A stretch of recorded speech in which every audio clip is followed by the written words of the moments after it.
Smart TVs are not the same all over. They have different services, different apps, different programs for different regions, for different countries.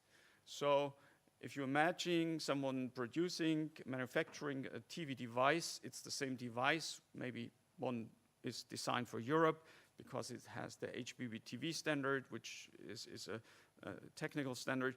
But generally, it's a European TV. So it's delivered to your home, and obviously you want to receive relevant services and applications for your country. If the video on demand services are different for the different countries, the apps are different, and there's also legal reasons for that because there's different copyrights available for different countries. So there's a good reason, and not after all the different languages. So you want to choose the right settings, and smart TVs are not, you don't install them once and then everything stays forever.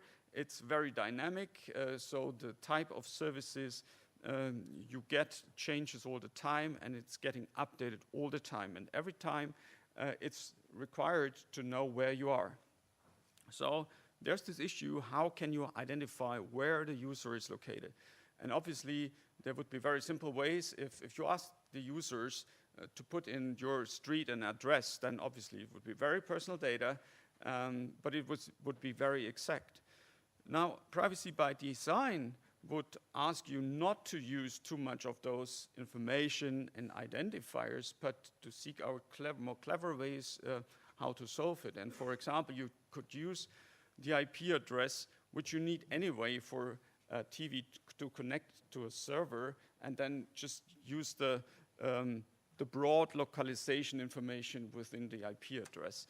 So that would be a solution. So, okay, you should know where the country is, etc. But it showed that this is not working all the time. We have TV manufacturers have examples where if you live in a border region in Germany, you can, within 10 kilometers, you could have Germany, Luxembourg, Belgium, or Switzerland, France, and Germany.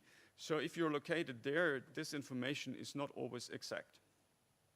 And in that case, and for those cases, and to solve that, you need more exact information. And actually, you need an identifier, because people can call a service and say, oh, I'm living in Luxembourg, but I get the German services and TVs. I want the Luxembourg services. And for that, actually, someone needs to know where you are and needs to also be able to recognize that device again if there's an update, if there's a new service delivered on the TV. So I think in general, privacy by design would require to use as less identifiers as possible, but it's not always working.